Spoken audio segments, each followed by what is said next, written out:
I returned from a long business trip, dragging my suitcase through the front door, expecting warmth, maybe even a welcome home. Instead, I found a note taped to my bedroom door. It said, "If you want to stay, live in the basement." My chest tightened as I opened the door and realized the room I once called mine had been stripped, given away to my sister, their golden girl. Years of sacrifices meant nothing. That night, something inside me shattered. And in that silence, I made a decision they never saw coming. I would disappear and let them beg. When I was a child, my parents always told me that family was everything. I believed them, clinging to every word as if loyalty itself could protect me from the storms outside. But over the years, I noticed something that cut deeper than any insult. No matter how hard I worked, how much I gave, my parents' gaze always shifted toward my younger sister, Lily. She was the golden one, the daughter who could do no wrong. If she stumbled, excuses rained down. If I succeeded, silence filled the room. I paid the bills when my father's job fell apart. I answered the phone at 2 a.m. when my mother was crying about imagined slights. I even gave up graduate school so I could stay close, to help the family, as they put it. Lily, meanwhile, drifted in and out of jobs, always landing softly because my parents were there to cushion her fall. Yet in their eyes she sparkled, while I was the dependable shadow, useful but invisible. I told myself it didn't matter, that this was love in its truest form, sacrifice without recognition. I poured every ounce of my energy into holding the family together, believing one day they'd see me, they'd understand. But deep down, something ached. At every birthday, Lily blew out the candles surrounded by cheers, while mine passed quietly, a single slice of cake in the kitchen. At every holiday, she was seated at the center, and I, though older, stood at the edges like an extra. Still, I convinced myself that love required endurance, that loyalty meant swallowing the bitterness, telling myself this is just how families are. I never admitted it, not even to myself, that their favoritism was slowly dismantling my sense of worth. But family has a way of showing its true face in the smallest, cruelest moments. The night I returned from that business trip, exhausted but hopeful for rest, I walked through the front door with a smile that quickly vanished. My suitcase scraped against the floor as I climbed the stairs, heading for the sanctuary of my room. I reached for the handle, but my hand froze. A piece of paper fluttered slightly in the draft from the hallway. A note taped to the door. It read in my mother's handwriting, "If you want to stay, live in the basement." I felt my pulse in my ears. For a second, I thought it was a joke, but when I pushed the door open, the truth hit harder than any slap. My room, my space, my memories was stripped bare. My books gone, my bed replaced, the walls repainted in colors Lily liked. There were pictures of her already hung, as if I had never existed there at all. It wasn't an accident.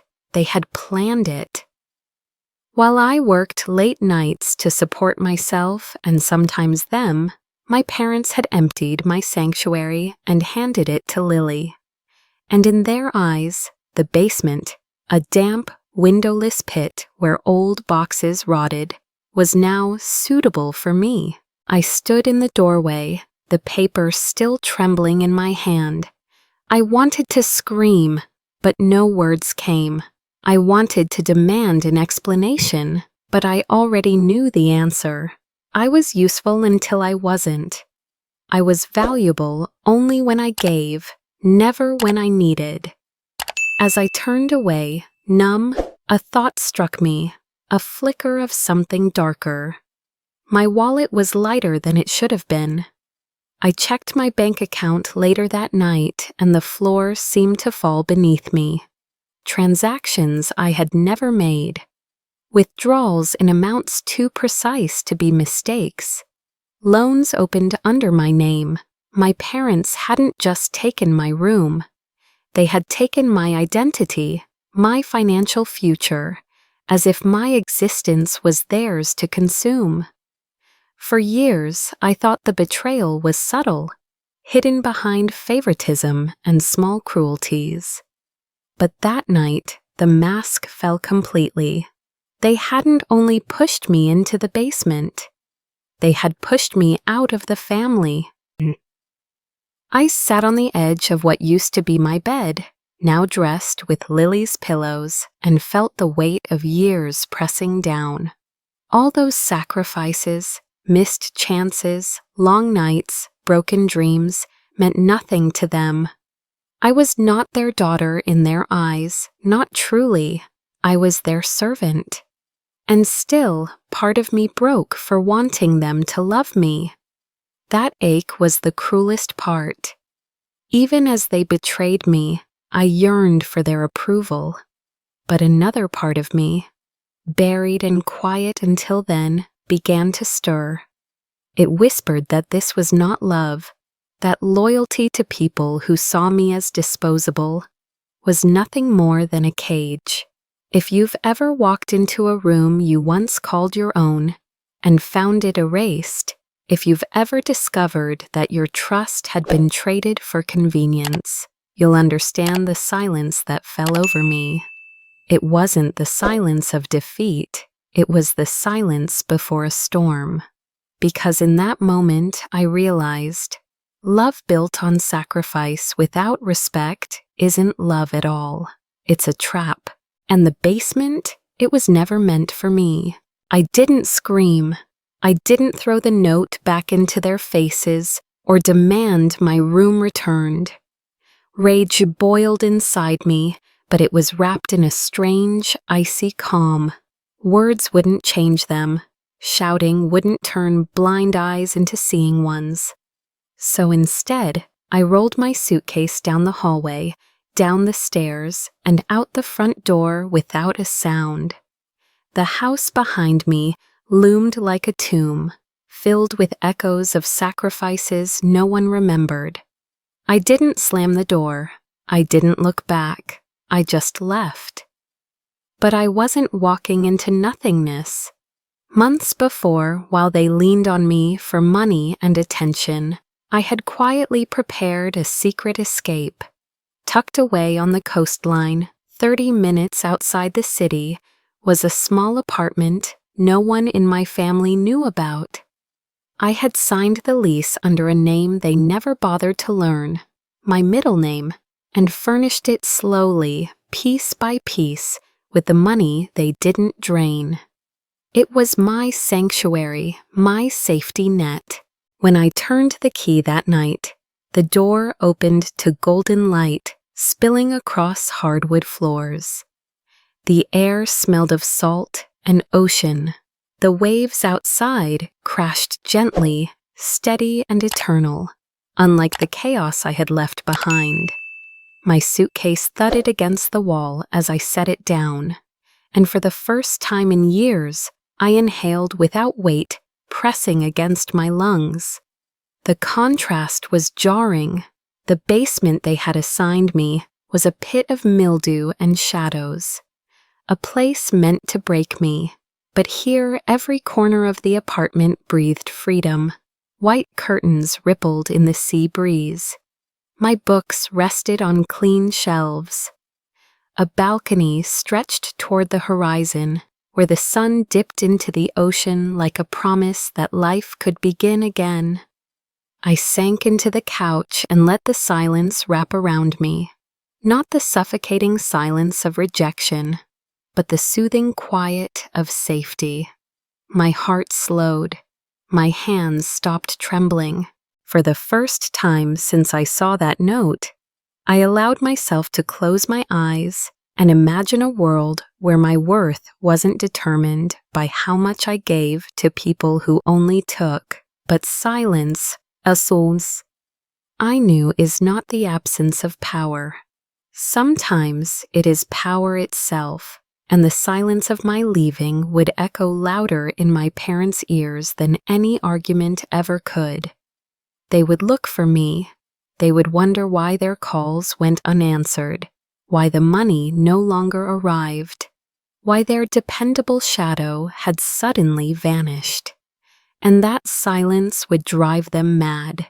Yet as I breathed in freedom, old wounds resurfaced, as if my mind wanted to remind me why I couldn't go back. I thought about my birthday last year. I had been working late that week, saving for bills that weren't mine, too tired to expect much. When the day came, I waited for someone to call, to say even a simple happy birthday. Instead, nothing. Hours slipped by. Midnight neared. It was only weeks later that I stumbled across Lily's phone on the kitchen counter. A notification lit up the screen. A group chat filled with party photos, balloons, laughter. They had celebrated, without me. My parents, Lily, even extended relatives. They planned it all in secret. They toasted to her, called her the pride of the family, while I sat alone in my room eating leftover takeout, convincing myself they must have been busy. That night broke something inside me in a way I didn't want to admit. It wasn't about the cake, or the candles, or the song. It was the realization that I was never really invited to my own family. They didn't forget me. They excluded me. Now, in my coastal apartment, the memory played again, like an old film reel. My chest tightened. Tears slipped free before I could stop them. I grieved, not just for the birthday I lost, but for every invisible year before it. Every ignored accomplishment, every silenced need. And yet, in that grief, a sharper truth settled in. Their betrayal was not an isolated mistake. It was a pattern. It was deliberate. And if I stayed, if I accepted the basement, the silence of birthdays forgotten, the theft of money and identity, then I was agreeing to live my life erased. I refused. So I sat on the balcony, watching the waves carve lines into the shore, and I made a vow. No more pleading for a seat at their table. No more sacrifices into a bottomless pit. My silence was no longer a plea. It was a weapon, and it would speak louder than any words they could throw at me. Because sometimes the most devastating revenge begins with nothing at all, just the sound of your absence. And while they would scramble, searching for the daughter they thought they owned, I would be here by the sea, learning how to belong to myself. But make no mistake, silence was only the beginning. The first step was simple. I stopped paying. For years, I had been their silent safety net. Rent, groceries, car repairs, medical bills. They didn't ask anymore. They expected. I had built my life around keeping them afloat, even when it meant drowning myself. But from the moment I left, every transfer halted. No more deposits, no more checks slipped under doors. At first, there was silence. Maybe they assumed I was busy. Maybe they thought I would return, suitcase in hand, apology on my lips. But days turned to weeks, and the absence of money grew louder than any argument. Their calls multiplied, voicemails piling up, each one laced with urgency that bordered on panic. "We need help with the mortgage. Your father's credit card is overdue." Don't you care what happens to us? I didn't answer. I watched from a distance as the house that once demanded my sacrifice began to show cracks. The golden child's comfort wavered. No more shopping sprees, no more sudden vacations. The machine I had fueled with my labor was finally stalling. It should have felt like revenge, but at first it just felt quiet, empty. Then slowly, satisfaction crept in, not because they suffered, but because I realized I had power. By doing nothing, I shifted the entire balance of their world. Still, money was only one part of the truth. To confront them fully, I needed evidence, proof of the betrayal I had swallowed for years. I started with the basics: phone records, bank statements, receipts. My account showed transactions that had Lily's fingerprints all over them. Boutique charges, online orders shipped to the family home. Even loan payments I had never authorized. My name was scrawled across documents I had never signed. One evening, hunched over the glow of my laptop, I dug through months of digital trails. Screenshots of group chats revealed the mocking jokes they shared about me, how I was too serious, too boring, useful for bills but not fun. And their words carved into me, but I saved every image, every time stamp. It was no longer pain, it was ammunition. Then came the discovery that nearly knocked the air out of me. A loan application in my name, forged with a shaky imitation of my signature. Thousands of dollars owed, interest climbing. My parents had done it to keep Lily's lifestyle untouched. They hadn't just stolen my room or my birthday, they had stolen my future. I thought I was alone in carrying this knowledge, in piecing together a puzzle no one wanted to acknowledge. But then, unexpectedly, help arrived. An email slipped into my inbox one morning from an address I didn't recognize. Attached were scans of documents, credit applications, secret bank accounts linked to my parents, transfers that lined up with the missing money from my paycheck. The sender, my aunt, my mother's quiet sister, who had always hovered on the edges of family gatherings, saying little.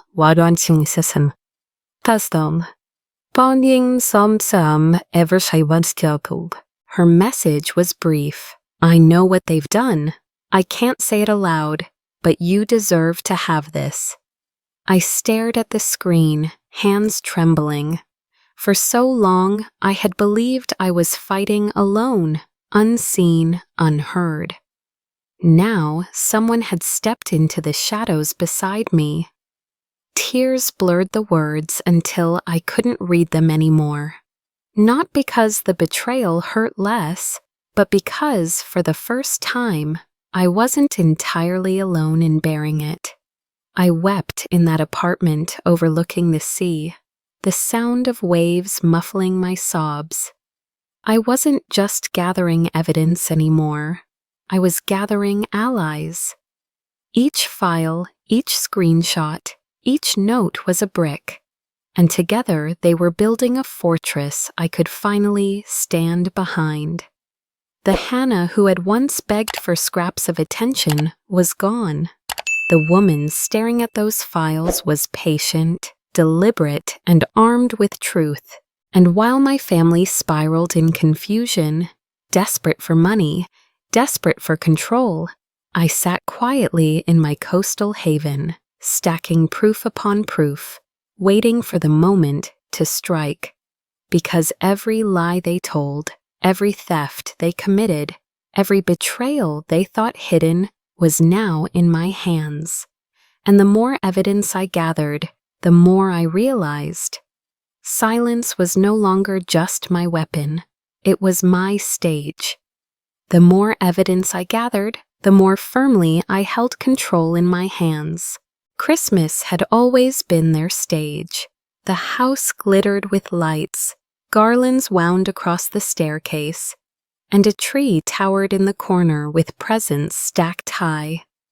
It was the one day of the year when relatives gathered. Laughter echoing, wine poured freely, and the golden child shone brightest.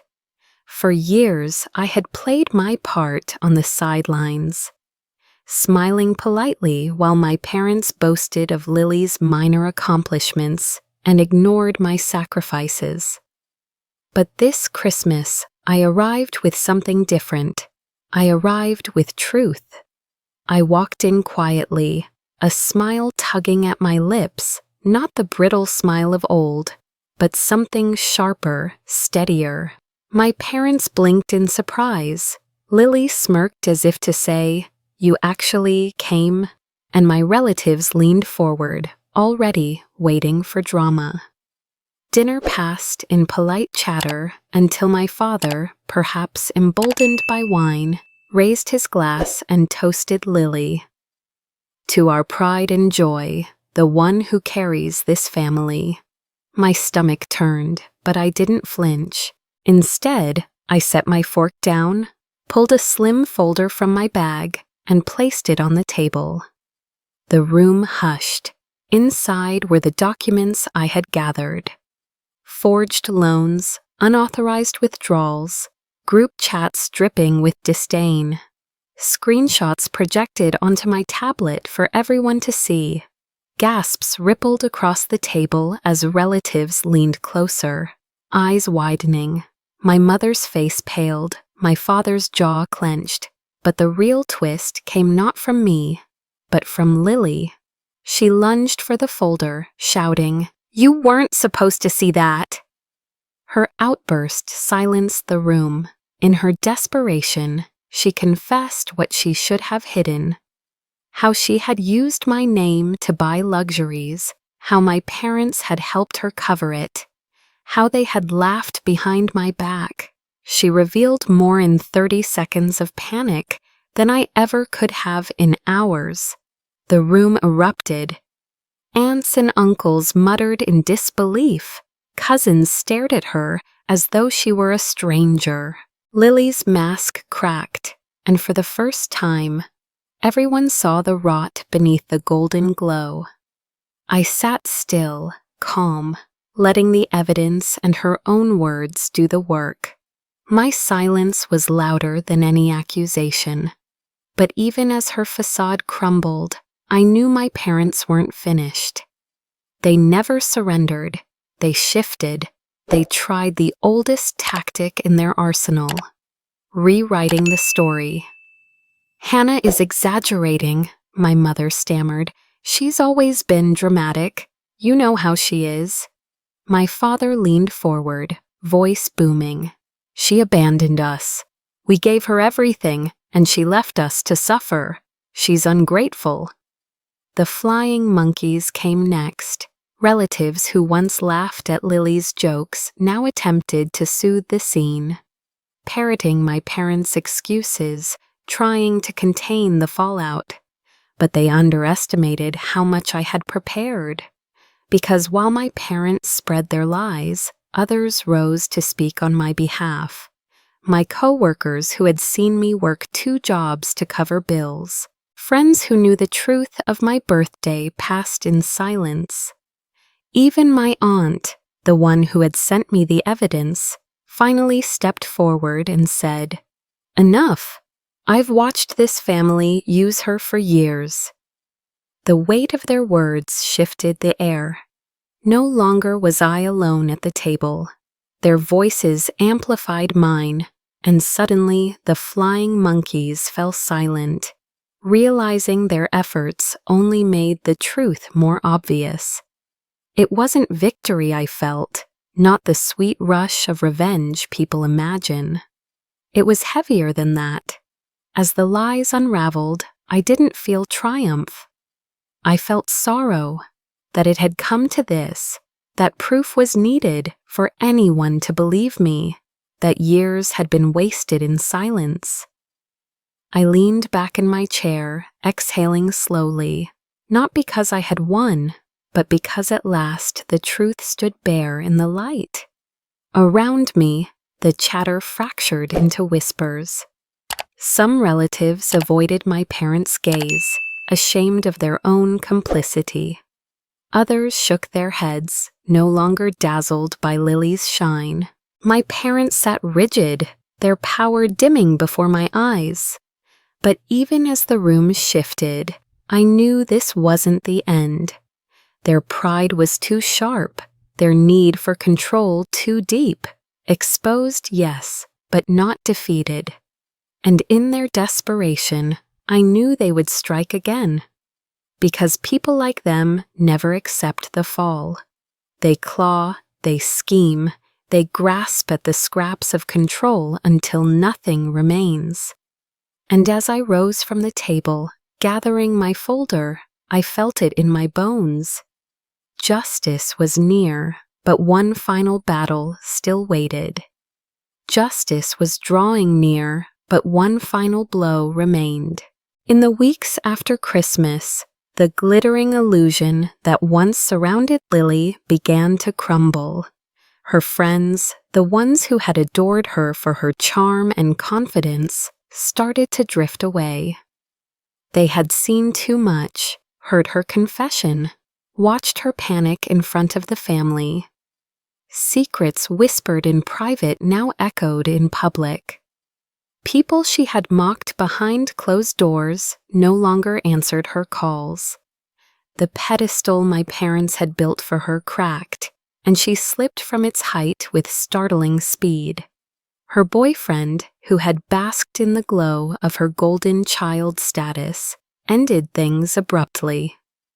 "I didn't know you were like this," he told her, according to a cousin who couldn't resist repeating the gossip.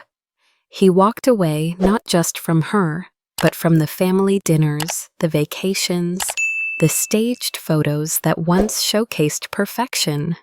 His absence left Lily not only alone, but humiliated. At work, colleagues grew cold. Rumors spread quickly, and when the truth surfaced, loans in my name, lies told to protect her. Her reputation disintegrated. Projects slipped from her grasp. Invitations stopped arriving. For the first time, Lily was not adored. She was avoided. I watched it all unfold from a distance, not gloating, not celebrating, but acknowledging the justice of it.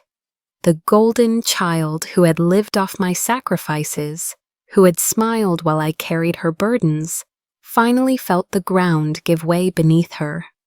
It wasn't revenge served with fire. It was simply balance, the scales tilting back to where they should have been all along. But deep inside, I knew the collapse of Lily was only part of the reckoning. The real weight had yet to fall, and it would land squarely on my parents. Because without me, without the money I once funneled into their lives, their carefully constructed world unraveled. Bills piled up, the mortgage teetered. They sold off jewelry, begged favors from relatives, pawned the illusion of wealth they had guarded for so long. Pride turned to desperation, and desperation turned them toward me. The first call came on a quiet evening as I sat on my balcony, ocean waves rising and falling in rhythm with my breath. My phone buzzed, my mother's name flashing on the screen. I let it ring. The voicemail was shaky, her voice broken. "Please, Hannah, we need you. We can't do this without you. Just come home." The second call followed the next day, this time my father. His tone was rough, not the commanding bark I remembered, but something pleading. "We made mistakes," he admitted, though the words felt hollow. "You're our daughter. We need you to take care of us, just like you always have." It should have felt like victory, hearing them beg after years of treating me as disposable. But as I listened, what I felt wasn't triumph, it was sorrow. Sorrow that even in their lowest moment, they weren't reaching out with love. They weren't sorry for what they had done. They were sorry for what they had lost. They wanted the money back. They wanted the safety net I had once been. They wanted the servant, not the daughter. When I finally answered, my words were steady. I won't come back, not for money, not for comfort, not for anything. I deserved love, not conditions, and you never gave it. There was silence on the other end, thick and heavy. Then my mother began to cry, a sound that once would have shattered me, but now it only reminded me how far I had come. I hung up before they could twist the knife again. My chest ached, but not from weakness. It was the ache of release, the ache of letting go of chains I had carried too long. I walked back to the balcony and leaned against the railing. The sea stretched endless before me, a horizon unbroken, filled with possibility. For the first time, I was not weighed down by obligations I never chose. I was free. It hurt, yes, to close the door on the people who had raised me. But freedom often comes with pain. And in that moment, the pain was worth it, because I knew this story was not about leaving them behind. It was about stepping into a life I was meant to build. And my story was not ending with rejection. It was only beginning with rebirth. The silence that followed my decision was different now. It wasn't the suffocating quiet of neglect or rejection. It was the soft hum of peace. No more late-night phone calls demanding money. No more guilt-laced messages about how I owed them my life. I had cut every line, and though part of me still ached, I knew I had done the one thing they never expected. I chose myself. My days began to take shape in ways I had forgotten were possible. I woke up to the sound of waves instead of arguments. I spent mornings walking along the shore, the salt air clearing the heaviness from my chest. Slowly, I rebuilt the life that had been stolen piece by piece. Work became more than survival. It became a passion again. Freed from funneling my earnings into a bottomless pit, I finally invested in myself. I took on projects I had once been too drained to attempt. My colleagues noticed the change. My voice no longer trembled in meetings. My ideas carried weight. Confidence, long buried, began to rise like the tide. Therapy sessions helped me untangle the knots my family had tied around my heart. I learned that love without respect is manipulation, and loyalty without boundaries is enslavement. Week by week, I unlearned the lies I had been fed since childhood. I learned how to say no, how to recognize the subtle hooks of guilt before they sank into me. Friends, real friends, returned to my life. Not the ones who only came when I was useful, but the ones who celebrated me without condition. Dinners with laughter replaced nights of anxious phone calls. Coffee with confidants filled the hours once drained by family drama. I realized that chosen family, built with honesty and care, could be stronger than blood ever was. There was a glow I didn't expect. People said I looked different, lighter, brighter, almost radiant. They called it a glow-up, but I knew it was something deeper. It was the absence of chains. It was the look of someone who had finally stopped apologizing for existing. But freedom, I discovered, wasn't just about cutting ties. It was about choosing who deserved to stand beside me as I walked forward. Not everyone earned that right, and for the first time, I wasn't afraid to decide. True freedom is not just about cutting ties, but about choosing who you allow back into your life. One evening, I stood on my balcony, the ocean stretched wide before me, the sun melting into the horizon. The waves whispered of endings, but also of beginnings. I thought about the basement my parents had offered me, a dark place meant to bury me, and the irony that I now lived above the sea, watching light dance across the water. It felt symbolic. I had climbed out of their shadows, and now every morning the sun rose just for me. That night, as the stars spilled across the sky, there was a knock at my door. I hesitated before opening it, half expecting the ghosts of my past. Instead, it was a neighbor, a kind face I had only exchanged polite nods with before. She carried a small plant, smiling shyly. "I thought you might like some company. New beginnings deserve something green." It was such a simple gesture, yet it cracked something open inside me. I had been so focused on leaving behind the toxicity that I had forgotten life also meant opening the door to the good. I invited her in, and for the first time in a long while, my apartment was filled with warmth, not built on obligation, but on kindness freely given. That night, I realized that the future was not something I had to fear. It was something I could build brick by brick, relationship by relationship, choice by choice. I leaned against the balcony rail, the plant resting on the table behind me, and let the sea breeze wash over my skin. My journey had started in the darkness of a basement, stripped of dignity, but it had led me here, standing tall above the ocean, the horizon wide open.